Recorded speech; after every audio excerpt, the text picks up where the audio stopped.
He always took the same route home. From the office, down the long stretch of Route 16, past the gas station, the shuttered diner, and finally the old house that stood alone at the edge of the woods. Every day, without fail, he would glance at it for no more than a second, a passing habit, one he never questioned. The house was simply there, unchanging, unwelcoming. It was large, with a sagging front porch and a roof that curled at the edges like peeling skin. Its windows were dark and blank, though one of them, second floor, far right, was always open a crack. Even in the dead of winter, he never saw anyone coming or going, no cars in the gravel driveway, no lights on, ever. But it wasn't abandoned, he was sure of that. The curtain shifted sometimes barely noticeable, like breath behind fabric. He never told anyone about it. Why would he? It wasn't interesting. Just another relic of a forgotten time, tucked away like a bruise in the landscape. But it became a fixture in his routine, an anchor point in his daily life. If he was late getting home, if he stayed too long at work, if the clouds made the road hard to see, he still looked for that house, a silent marker that told him where he was. Some days, he'd feel something stir in his stomach when he passed it, a small twist of unease, not fear exactly, more like recognition, as if something in him knew that the house was important, that it was watching, but he never dwelled on it. The feeling came and went like a scent on the wind. One Wednesday in late October, he left work later than usual. The sky was dark before he even got to his car. The sun had dipped low, staining the horizon a deep red that faded into bruised purple. He was tired, the kind of tired that seeped into his bones and made the drive home feel twice as long. He turned on the radio but didn't really hear it. The road stretched ahead of him, familiar in a way that dulled the mind. The gas station was empty. The diner sign flickered, even though no one had eaten there in years. And then the trees thickened on either side of the road, and he prepared himself to pass the house. His eyes flicked instinctively to the right. There was nothing, just trees. The patch of land where the house had always stood was empty. Not just empty, untouched. No broken foundation, no remnants of structure. The gravel driveway was gone, replaced with wild grass. The woods crept closer to the road there, thick with undergrowth and shadow. He blinked hard, gripping the wheel tighter, slowed down, looked again. Still nothing. He craned his neck, checking his mirrors, checking the road behind him. Maybe he'd misjudged the distance. Maybe the house was just a little farther down. But as he drove on, the woods thinned again. The landmarks he always used to mark his place reappeared, a rusted mailbox with no post, a crooked tree shaped like a hook. He'd passed the house, or rather he hadn't. He slowed the car to a crawl, and then stopped entirely, the engine idling beneath him. For the first time in years, he considered turning back. Just to be sure, just to look again. But he didn't. Something deep inside him told him not to. Not yet. At home, he poured himself a drink and stood by the window. The street outside was quiet. His neighbor's porch lights glowed amber in the dark. Somewhere, a dog barked once and then stopped. The house still haunted his thoughts, or the absence of it. He tried to remember the exact shape of it. Had it been 2 stories? 3? Was the porch wrapped around the side, or just the front? The more he tried to hold on to the details, the more they slipped. It was like trying to remember a dream. He found himself questioning how long he'd even noticed it. Maybe it had only been a few weeks. Maybe his memory was playing tricks on him. But no, that open window on the second floor, he remembered that. The chill of seeing it cracked open when the world was frozen over. That wasn't something his mind made up. He didn't sleep well that night. The next day, he left the office early. The sky was still light when he turned onto Route 16. The drive felt surreal, like moving through a stage set. Familiar objects with something wrong just under the surface. When he reached the place where the house should be, he slowed again. Still gone. The trees had reclaimed the space, no sign it had ever been there. He parked on the shoulder and stepped out of the car. The air was crisp, filled with the smell of dead leaves and cold earth. He walked along the edge of the road, scanning the tree line. There was no break in the foliage, no path, just an endless wall of dark green and brown. He stepped closer, pushing aside branches, peering in. Nothing. No evidence. No fence posts. No steps. No clearing. It was as if the land had never been touched by anything man-made. He didn't sleep well that night either. By the third day, the absence had become an obsession. He searched online for satellite images of the area. He looked up real estate records, land registry files. There was no listing for a house there, no historical mentions. As far as the records were concerned, that parcel of land had always been forest. He posted on local forums asking if anyone remembered a house on Route 16 near the woods. Most replies were unhelpful. A few people asked if he meant the abandoned diner. One user said they'd lived in the area for 20 years and didn't recall any house like that. One person asked if he was trolling. He began to feel untethered, as if he were unraveling at the edges.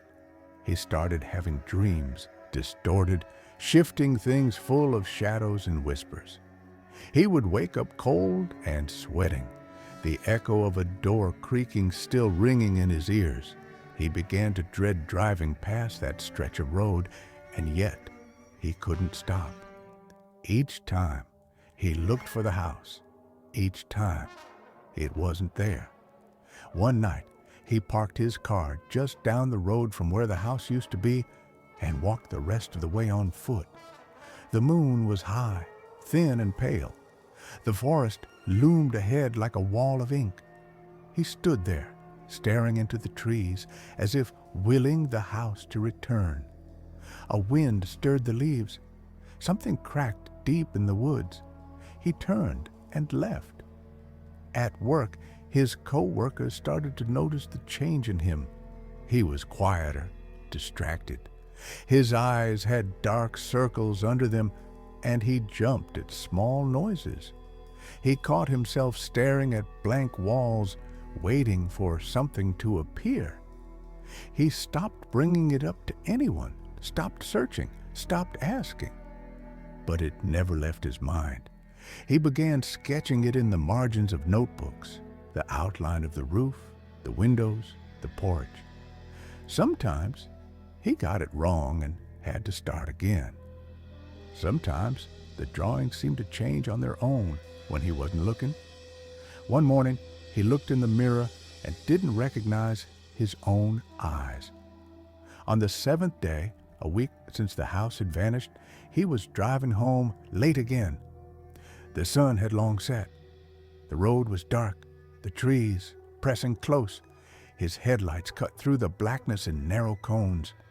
He told himself not to look, not to slow down. He gripped the wheel and stared straight ahead. But his eyes flicked right, and this time something flickered in the dark. He hit the brakes, tires skidding on the asphalt. His heart hammered in his chest. He turned his head fully, straining to see. There was nothing, and yet he was sure he had seen it, just for a second. A sliver of roof, a slice of wall, the faint outline of the porch. Gone again. He pressed the gas and sped the rest of the way home. When he got inside, he locked all the doors and checked the windows. He turned on every light, sat on the couch with the TV, blaring nonsense. He didn't want silence. He didn't want to think. He didn't want to sleep, but he did sleep, and he dreamed. He was standing on the porch of the house. It looked exactly as he remembered. The wood beneath his feet groaned. The air was thick and heavy. He reached for the door, but before he could touch it, it opened slowly inward, revealing nothing but darkness. A voice, not heard but felt, rose from within. "Welcome back." He woke with a jolt. The sheets tangled around him, breath ragged. The clock read 3:33 a.m. The room was silent, but he wasn't alone. He felt it before he heard it. A presence, cold and patient, waiting, watching, from outside, from the window. He didn't go to work the next day. He woke up late, the morning light already bleeding into the sky, casting long shadows across the bedroom floor. His body felt drained, like he had run for miles in his sleep. He sat up slowly, each breath shallow. The memory of the dream clung to him like damp cloth. The house, the door, the voice. Welcome back. He moved through the morning on autopilot, brushing his teeth with numb fingers, eating without tasting anything. Every few minutes, he glanced toward the window. Nothing was there. Of course, there was nothing, but he kept checking. By afternoon, he found himself scrolling through local Facebook groups, searching for posts, photos, anything that might confirm someone else had seen the house. He joined 3 new community pages and asked about the old house on Route 16. His post was polite, carefully worded, not wanting to seem unhinged. No one replied for hours. When the responses came in, they ranged from confused to dismissive. Some asked for clarification. Was he talking about the white farmhouse near the turnpike? Someone joked that maybe he was thinking of a house from a movie. Another person laughed and said they drove Route 16 every day, and there was never a house near the woods. Only trees, only trees. He closed the laptop and sat still for a long time, the quiet around him pressing in. He felt as though he were shrinking inside his own life, being slowly pushed out by something that didn't want him to remember. Later that evening, he dug through old photos on his phone, scanning for any shot that might show the house in the background. A quick picture snapped through the windshield, maybe, or a roadside shot he hadn't paid attention to. But there was nothing. Hundreds of images and not a single glimpse of the place. His eyes burned as he stared at the screen. It had to be there. It had to be. He went out, got in the car, and drove back to Route 16. It was almost dark when he pulled over again by the spot where the house had once stood. The air was still. The forest was silent. Not even the usual hum of insects. He stepped out and walked toward the trees. His foot touched the earth where the gravel driveway had been. No trace of it now, just moss and wild flowers. He knelt, digging at the dirt with his fingers, scraping until his nails broke and blood mixed with soil. Still nothing. No wood, no brick, no foundation. He stood up, heart pounding. Something was wrong, deeply, fundamentally wrong. When he got home, there were new messages on his Facebook post. One stood out. "There's never been a house there. I've lived here 43 years. You must be thinking of somewhere else." And then beneath that, "Stop asking. Just forget it." He stared at that last one for a long time. It had no profile photo, no name attached, just a gray silhouette and the message. When he tried to click the account, it didn't exist. That night, he couldn't sleep. Every creak of the house made him jump. He kept the lights on and lay awake, waiting. For what, he didn't know. He began to carry the house with him like a wound. In every conversation, every silence, he thought about it at red lights, in the shower, while paying for groceries. It became a presence inside him, pulsing, growing. He stopped seeing friends, ignored phone calls. His fridge slowly emptied, mail piled up. He barely noticed. One morning, as he was pouring coffee, he heard the news on the radio. A body was discovered last night near Route 16, close to the old woods. Authorities haven't released a name, but say the death appears to be accidental. Locals say the area has a reputation for strange activity. His hand froze mid-pour. The coffee overflowed, spilling down the side of the mug. He turned up the volume. Residents are urged to avoid the wooded areas after dark. This is the second death reported near that stretch of road in the past month. He turned the radio off.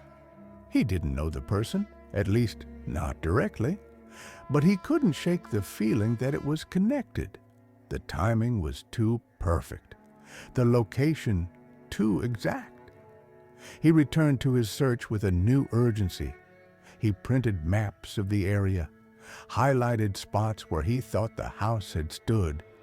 He even went to the county records office and asked about old properties, but the clerk was unhelpful. She looked at him like he was wasting her time.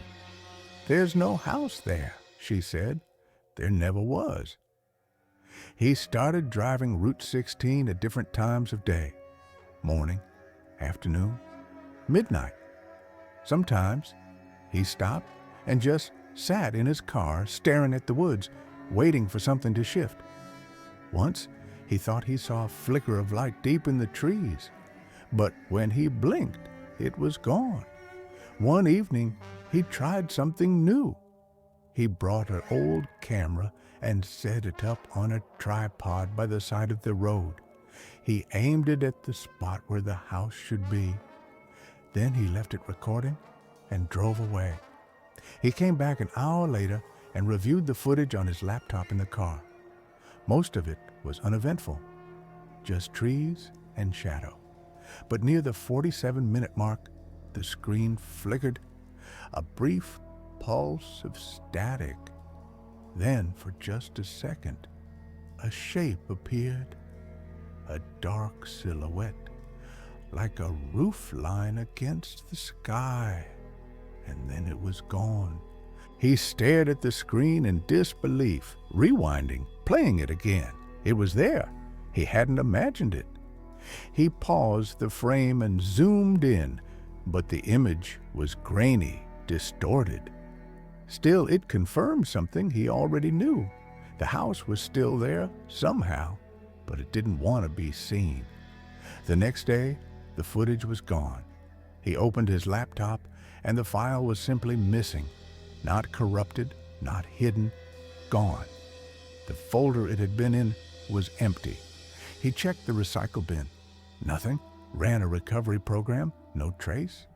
He checked the camera. The memory card was blank. That was when he started to feel watched. Not just outside by the woods, but everywhere. In his home, in his car, even in crowded places. The sensation of eyes on him never faded. He would turn corners expecting to see someone. He would wake at night convinced there was someone standing over his bed. But he never saw anyone. He started keeping all the lights on. Started talking out loud to himself just to fill the space. Sometimes he left the TV running all night, but the shadows crept in anyway. One morning, he saw something in the mirror. A face, not his own, pale, eyes dark and sunken, just for a second hovering behind his reflection. He spun around, heart slamming against his ribs. Nothing there. He smashed the mirror. That evening, as he was walking home from the store, a man approached him, middle-aged, thin, pale, wearing a dark coat. "You're looking for something you shouldn't find," the man said. He stopped. "What?" The man's eyes were dull, like old glass. "It's not meant for you. Forget it." Then he turned and walked away. He tried to follow, but the man vanished around a corner, and when he turned it, there was no sign of him. That night, he dreamt of the house again. But this time, he was inside. The wallpaper was peeling, the furniture covered in white sheets, like shrouds. The floor creaked under his feet. He walked through room after room, each one darker than the last. The air was thick with mold and dust. He heard whispers behind the walls, but couldn't make out the words. At the end of a long hallway, he saw the open door. It led into a room filled with mirrors, all of them cracked, all of them reflecting him, but differently. In some, his face was twisted. In others, he was weeping. In one, he wasn't human. He woke up screaming. His throat was raw, his body drenched in sweat. He stayed up the rest of the night, watching the window. The next day, he tried to retrace his steps, go through old receipts, bank statements, anything that might prove the house had once existed. He called the town's historical society. A woman answered and listened politely as he explained. "There are no records of a house near Route 16, she said. "Are you sure it wasn't a dream?" He wanted to shout. Instead, he thanked her and hung up. Every trace of the house had been wiped clean, not just gone, erased. He began to wonder if he had been the only one who'd ever seen it. Or worse, what if the house had only existed for him? That idea clung to him like rot. The dreams worsened. Every night, he found himself back in the house. Each time, he went deeper. Each time, the air grew colder, the whispers louder. They began to say his name. Sometimes he woke with bruises he couldn't explain, scratches along his arms. One night, his shirt was torn as if by claws. He stopped sleeping entirely for a while, stayed up for 3 days, wired and trembling. On the 4th, he collapsed and dreamed again.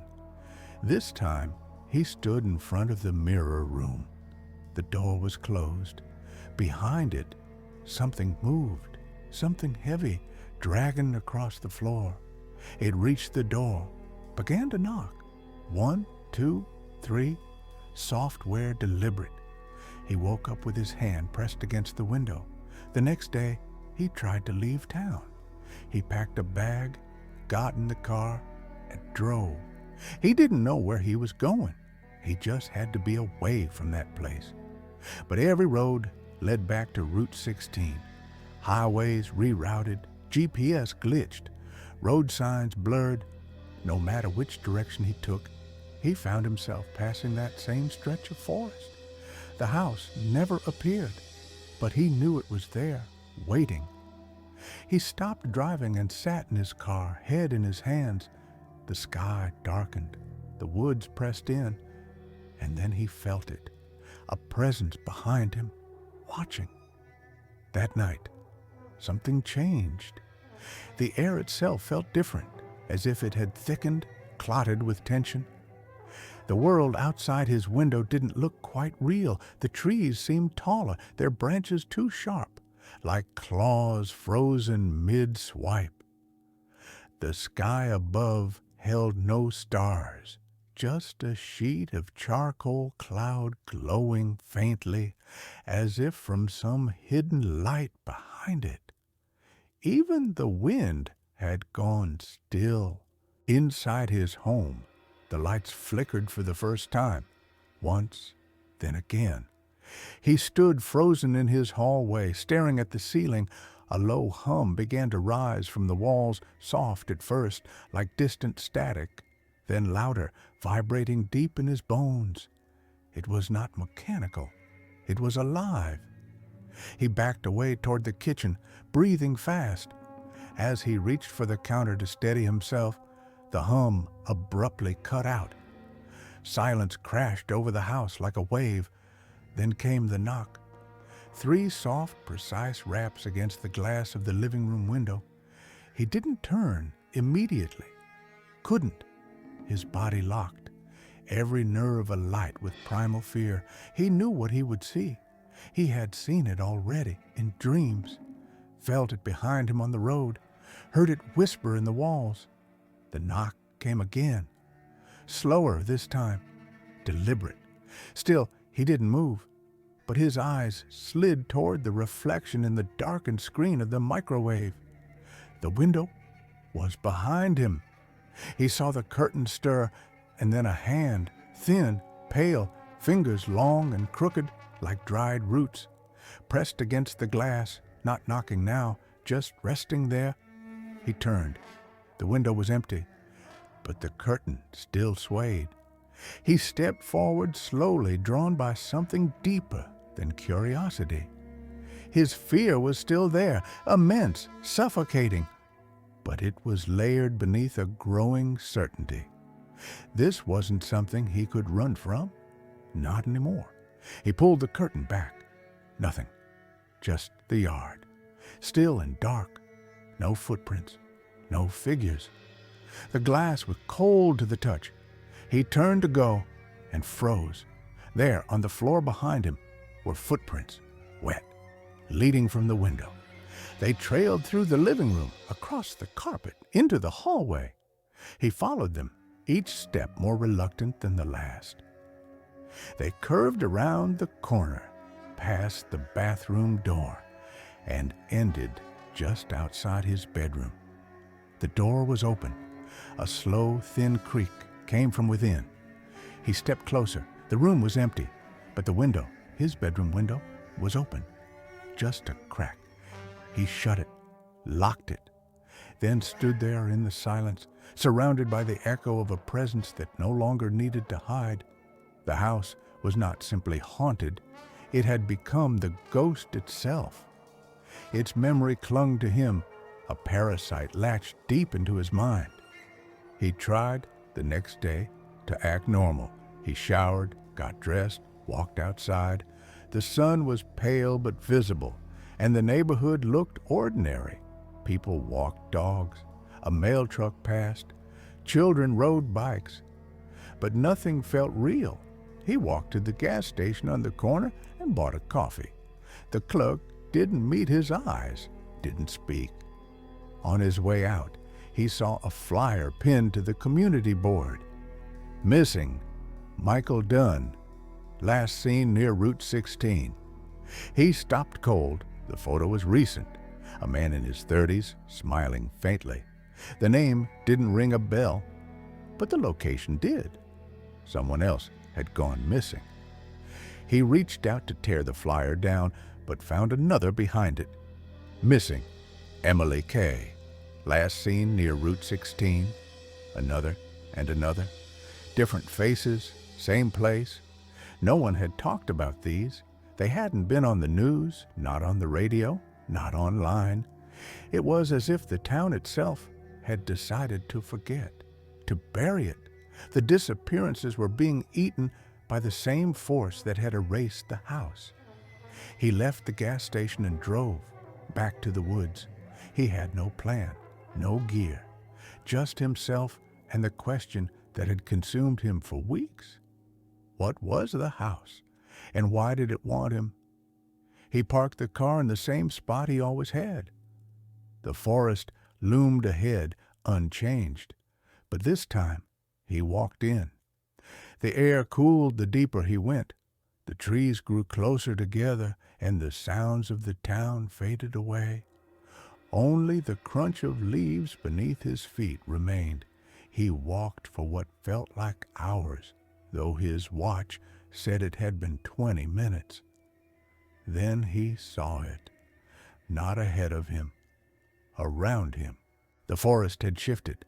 The trees now stood in unnatural alignment, forming straight lines, sharp angles. The ground beneath him was no longer wild, but hard-packed and flat. And at the center of it all, a clearing, square-shaped, too perfect. He stepped into it, and the world went silent. No birds, no wind, just breath and heartbeat.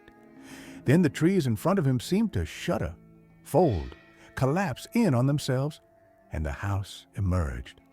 Not slowly, but all at once, as though it had always been there, hidden beneath a layer of vision he had only just peeled back. It was exactly as he remembered. Sagging porch, rotting wood, windows like blind eyes. The second-floor window cracked open. He stepped forward. The door was ajar. Inside, the house was impossibly dark. Not the darkness of night, but of depth, of something ancient. He crossed the threshold. The air changed immediately. Cold, dense, heavy with the scent of soil and rot and old wood. His footsteps echoed, though the floor was carpeted. The house breathed around him. He could feel it in the walls. He moved through the rooms slowly. They were mostly empty, but not vacant. Each one bore the marks of a life once lived. A chair with an indent, a cracked teacup on a table, a child's drawing pinned to a moldy wall. He didn't speak, didn't call out. He knew whatever was here already knew he had come. As he ascended the stairs, the air grew colder. The whispering returned, soft and indistinct, like voices underwater. At the top of the stairs, the hallway stretched longer than it should have. Doors lined each side, more than the house should allow, each one shut tight, all but one. At the far end, slightly open. He walked to it, pushed it open with trembling fingers. Inside was the room from his dreams. The mirrors. They stood in a circle, each reflecting a different version of him. The weeping man, the twisted man, the one with no face, the one with black eyes. At the center of the room was a chair. He stepped in. The door slammed behind him. The air thickened. The mirrors began to vibrate, humming in low tones, and then they changed. They no longer reflected him. Each showed a different person. Emily Kay, Michael Dunn, others, people he didn't recognize but felt he had seen in dreams. Faces flickering through time. Each of them looked terrified.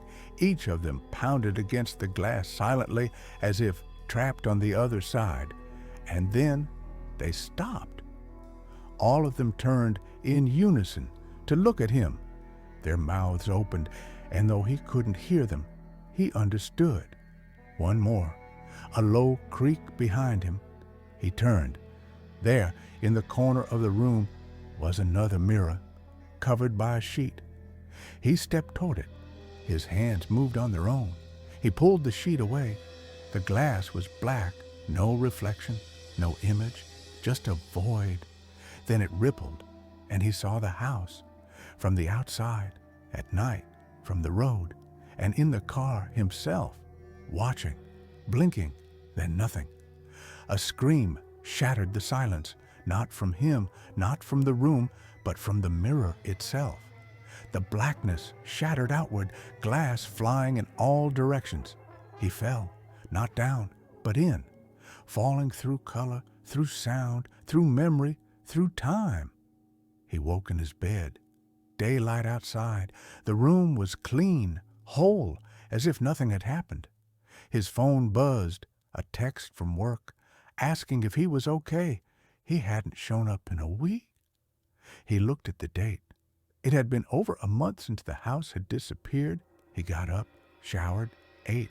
He felt numb, like something had been scraped out of him, but alive for now. That night, he sat on the couch, watching the street through the window. Everything looked normal, too normal. And then, a knock at the window. He didn't move, didn't breathe, but this time There was no hand, just a paper, pressed to the glass. He stood, walked to it, took it. It was a photograph of the house, crumpled, a little burned at the edges. On the back, a single word, remember? He turned the photo over again. The house stood exactly as he recalled it, except in the second-floor window there was someone watching him from inside.